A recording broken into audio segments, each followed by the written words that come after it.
ട്രിവാൻഡ്രത്ത് വളരെ ഫേമസ് ആയിട്ട് കിട്ടുന്ന കാരാവട സാധാരണ അരച്ച് ചെയ്യുന്നതിന് പകരം ഇൻസ്റ്റൻ്റായിട്ട് എങ്ങനെ തയ്യാറാക്കുന്നതെന്ന് നോക്കാം.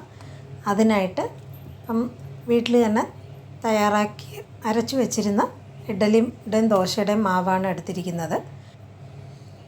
ഇതിൽ അരിയും ഉഴുന്നും മാത്രം വെച്ചാണ് അരച്ചിട്ടുള്ളത്. ഇത് ഏകദേശം അരച്ചിട്ട് 2 ആഴ്ചയ്ക്ക് കൂടുതലായി, എങ്കിലും അത് ഒട്ടും പുളിക്കത്തില്ല. അതിൽ നിന്നും 1.5 കപ്പ് മാവ് എടുത്തിട്ടുണ്ട്. കൂടെ 1/4 കപ്പ് കടലമാവും 1/4 കപ്പ് ചൊവ്വരിയും പൊരികടലയും പൊടിച്ച പൊടിയാണ് എടുത്തിരിക്കുന്നത്. ചൊവ്വരിയും പൊരികടലയും ഒന്ന് ചെറുതായിട്ട് ചൂടാക്കിയിട്ട് പൊടിക്കുകയാണെങ്കിൽ എളുപ്പം പൊടിഞ്ഞ് കിട്ടുകയും ചെയ്യും. ഇതിൻ്റെ കൂടെ ഇഞ്ചിയും പച്ചമുളക് ഏകദേശം 2 ടീസ്പൂണോളം ചേർത്തിട്ടുണ്ട്. അരിഞ്ഞിടാനാണ് ഇഷ്ടമെന്നുള്ളതെങ്കിൽ ചെറുതായിട്ട് അരിഞ്ഞിടുക. ഇത് അതിൽ തന്നെ ചെറുതായിട്ടൊന്ന് ചതച്ചെടുത്തിട്ടുണ്ട്. കൂടെ 2 ടീസ്പൂൺ കരിവേപ്പില, 1.5 ടീസ്പൂണോളം മുളക് പൊടി എടുത്തിട്ടുണ്ട്. എരിവിന് ആവശ്യത്തിനനുസരിച്ച് കൂട്ടുകയോ കുറയ്ക്കുകയോ ചെയ്യുക. ഒരു 1/2 ടീസ്പൂൺ കായപ്പൊടിയും ചേർക്കുക. സ്വാദിനാവശ്യമുള്ള ഉപ്പ്, കൂടെ ഒരു 3 ടേബിൾ സ്പൂണോളം കടലപ്പരിപ്പ് 1 മണിക്കൂർ കുതിർത്ത് വെച്ച് നന്നായിട്ട് കഴുകി അതും കൂടെ ചേർത്ത് നല്ലോണം യോജിപ്പിച്ചെടുക്കുക.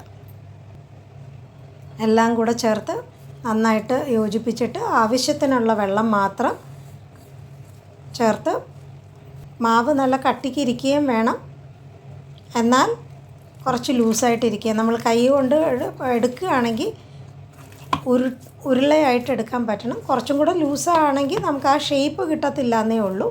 അപ്പോൾ കറക്റ്റ് ഷേപ്പിൽ റൗണ്ടായിട്ട് കിട്ടണമെങ്കിൽ ഈ പരുവത്തിലെടുക്കുക. കൂടെ ഒരു 2 നുള്ള് സോഡാപ്പൊടിയും കൂടെ ചേർത്തിട്ടുണ്ട്. കാരണം മാവ് ഇച്ചിരി കട്ടിയായതുകൊണ്ട് അകത്ത് നല്ലോണം വെന്ത് കിട്ടുകയും വേണം, അതുകൊണ്ടാണ് ചേർത്തിരിക്കുന്നത്. ഇതുപോലെ ഉരുട്ടുകയാണെങ്കിൽ കറക്റ്റായിട്ട് ഉരുണ്ട് കിട്ടണം. അപ്പോൾ എണ്ണ നല്ല ചൂടായിരിക്കണം. നമ്മളൊരു ചെറിയ കഷ്ണം മാവ് ഇടുകയാണെങ്കിൽ അത് പൊങ്ങി വരണം. എന്നിട്ട് ഉരുളകൾ ചേർത്തതിന് ശേഷം നമുക്ക് തീ മീഡിയം ഫ്ലെയിമിലാക്കി വേണം പൊരിച്ചെടുക്കാനായിട്ട്. ഇപ്പം കാണിച്ചതുപോലെ തന്നെ കയ്യിൽ വെള്ളം തൊട്ട് ഇതുപോലെ ഉരുട്ടിയെടുക്കുകയാണെങ്കിൽ കറക്റ്റ് ഷേപ്പിൽ കിട്ടും. കുറച്ചും കൂടെ അയവായിട്ട് കിട്ടുകയാണെങ്കിൽ നമ്മൾ വിരലുകൾ കൊണ്ട് ഇങ്ങനെ കിള്ളി പോലെ ഇടുന്നത് പോലെ ഇടുകയാണെങ്കിൽ ഷേപ്പ് കറക്റ്റ് റൗണ്ട് കിട്ടത്തില്ല എന്നേ ഉള്ളൂ. അതുപോലെയാണ് ചെയ്യാൻ താല്പര്യം എന്നുള്ളവർക്ക് അതുപോലെ ചെയ്യാം. ഉരുളകളൊക്കെ ചേർത്തതിന് ശേഷം തീ മീഡിയം ഫ്ലെയിമിലാക്കിയിട്ട് വേണം പൊരിച്ചെടുക്കാനായിട്ട്, എങ്കിലേ അകഭാഗം നന്നായിട്ട് വെന്ത് കിട്ടത്തുള്ളൂ. ഇപ്പോൾ ആദ്യത്തെ രീതി എന്ന് പറയുന്നത് മീഡിയം ഫ്ലെയിമിൽ വെച്ച് നല്ലോണം വേവിച്ച് ഇതുപോലെ കറക്റ്റ് കളറായി കിട്ടുമ്പം ഏകദേശം ആ ഒച്ച നന്നായിട്ടൊന്ന് കുറഞ്ഞ് കിട്ടുകയും വരും.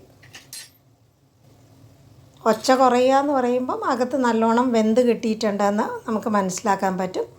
ഇതുപോലെ നന്നായിട്ട് ഒച്ച താന്ന് വരുമ്പം അത് കോരിയെടുത്ത് മാറ്റി വയ്ക്കുക. ഇനി രണ്ടാമത്തെ രീതി, നമ്മൾ ആദ്യം ഉരുളകൾ ഉരുട്ടി പൊരിക്കാനായിട്ട് ഇടുന്നത് പോലെ തന്നെ പൊരിക്കാനായിട്ട് ഉരുളകൾ എണ്ണയിലേക്ക് ഇടുക.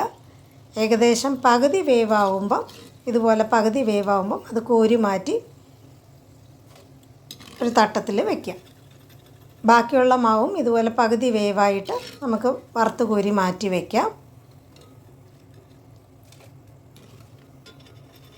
എത്രയാണോ ബാക്കി മാവ് ഉള്ളത് എല്ലാം ഇതുപോലെ പകുതി വേവായി പൊരിച്ചെടുത്തതിന് ശേഷം രണ്ടാമത് പകുതി ബാച്ചായിട്ട് നമുക്കിത് നല്ല മുരിഞ്ഞ് വരുന്നവരെ വറുത്ത് കോരി എടുക്കാം.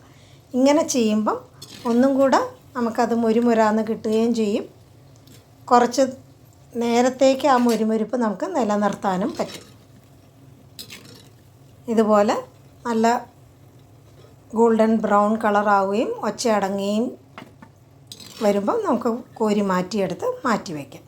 2 രീതിയിലും നമുക്ക് കാരാവട തയ്യാറാക്കിയെടുക്കാം. ഏതാണോ നിങ്ങൾക്ക് എളുപ്പം അതുപോലെ പൊരിച്ചെടുക്കുക. രണ്ടാമത്തെ രീതിയാണെങ്കിൽ ഒന്നും കൂടെ മുരുമുരാന്ന് കിട്ടുകയും ചെയ്യും. ബാക്കിയുള്ള കാരാവട അടുത്ത ബാച്ചിൽ നമുക്ക് വറുത്ത് കോരി എടുക്കാം. അതുപോലെ പൊരിച്ചെടുത്ത കാരാവട എത്ര ക്രിസ്പി ആണെന്ന് ആ ഒച്ച കേൾക്കുമ്പോൾ അറിയാം. പുറഭാഗം നല്ല ക്രിസ്പി ആയിരിക്കും, എന്നാൽ അകത്ത് നല്ല സോഫ്റ്റായിട്ട് കിട്ടുകയും ചെയ്യും. പുറഭാഗം നല്ല ക്രിസ്പി ആയിട്ടിരിക്കും, അത് മുറിച്ച് കാണിക്കും, അകത്ത് നല്ല സോഫ്റ്റായിട്ട് വരികയും ചെയ്യും.